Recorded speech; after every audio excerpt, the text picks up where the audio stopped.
This is Ian with Build Brothers. Going to go ahead and do an inspection here at 4663 Eagle Peak Road in Julian. Going to start here down at the ground.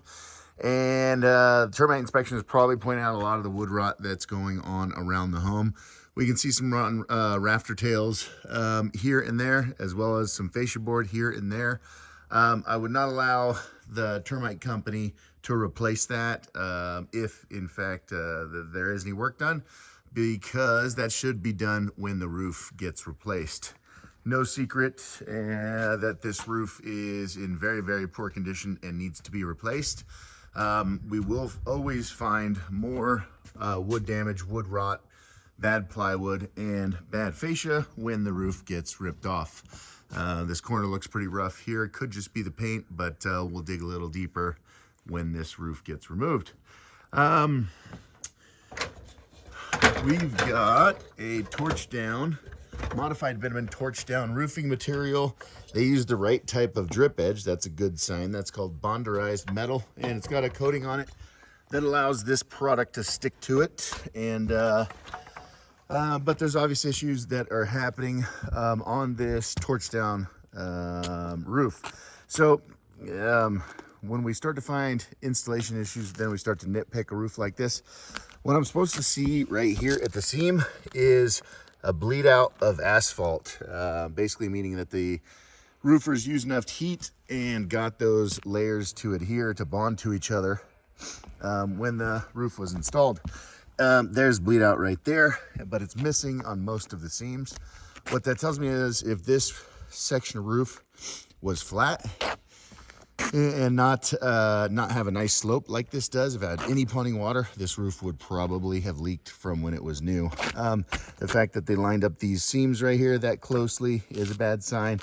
So the torch down roof is questionable, even though the material itself still has some life left in it. They did this okay over here, this new chimney stack for what is a wood burning stove, I believe. But we'd like to see another layer of torch down over the top of the flashing. The shingles are long gone. They were gone years ago. And with the wind, the house must be pretty protected from wind, because I would expect these things to start flying off in the next windstorm. Pretty extensive fascia damage here and there around the home. The DirecTV dish we'd always prefer to be mounted to the fascia instead of bolted through the roof. So that'll need to get removed and reinstalled after the new roof goes on. I'm not totally familiar with this device right here, but it looks like it's got RF frequencies that I'll stay out from in front of it. Chimneys, real rock chimneys are always a challenge. That's definitely going to take a pro to get that waterproof, because there's no flashing built into it. It's built out of real rocks. Those don't appear to be paver style. Same issues over here on this side. The skylight actually looks to be done pretty well. How the material goes up the curb, that's actually a good sign. So obviously it still needs to be redone. Again, with these seams are kind of funky. We can do shingles on this section. We just have to use, it is a low slope. It's got slope to it, but it's kind of low. We have to use an additional waterproofing membrane underneath the shingles to make sure this thing stays waterproof forever. Same thing with the front, but up here on the higher section, this is has enough slope to doesn't need that additional membrane. Oh, that's cool little copper. I forget what they call those. But yeah, basically after the shingles wear out, all the oils come out of the asphalt. They start to let go of their granules, and then they're not protected from the sun. And here we just have massive amounts of exposed fiberglass. And take a quick look at the other buildings as well. Figured I would jump onto the barn and just take a quick peek over here, and it is in similar condition. The shingles are pretty much gone. I am pleasantly surprised at how solid this building feels. And there does appear to be several repairs throughout the years. The ridge caps are newer, and then there's some patches here and there, I would guess from wind driven, or not wind driven, but wind breaking off those shingles. Like I mentioned on the main house, I would expect to have a lot of wind damage on that roof. Surprisingly, not the case. And looks like tiny little notch in the fascia to allow for this tree. That's pretty cool. Anyways, this has 2 layers on it. Building code says we're allowed to put 2 layers of shingles on a structure, and so in theory we could add another layer. It is always my recommendation to tear it off and get rid of the trash before the new roof goes on. And then I'll take a quick look over there as well. And lastly, we are on the detached unit. And this is arguably the best condition out of all 3 buildings. We do start to see some wear and tear where this building gets the most amount of sunshine.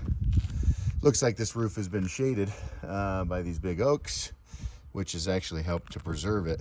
But it's starting to show its wear and tear. But no reason to believe that this roof can't get a few years down the road. One detail that I forgot to point out on the main house is the method in which they reinforced these gutters. And we don't like to see that, right? They've penetrated the roof. And now, you know, we'll take that off and throw it away if and when this roof gets replaced. Same with on the main house. They use the same method. These gutters should attach with just that bar right there. And so I'm not sure why there was the additional mounting done. But best that we get rid of it and not poke holes in the brand new, when the brand new roof gets installed. Valleys appear to be done properly. Flashings are in place. Not sure why they weren't painted, but that's not a big deal. And you know what? I didn't do much of an inspection around the perimeter underneath the eaves before I got up here, but yeah, this looks to be in okay condition. Let's go ahead and take a quick look at the back here.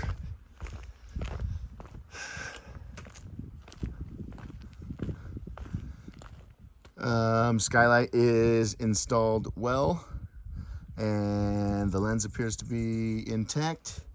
We got a nice slope on that roof again. There are seams definitely missing bleed out, but we don't have any ponding, so I'm guessing that it is not creating issues. And that material looks to be, that material does not have a ton of age on it. It looks pretty good. Chicken.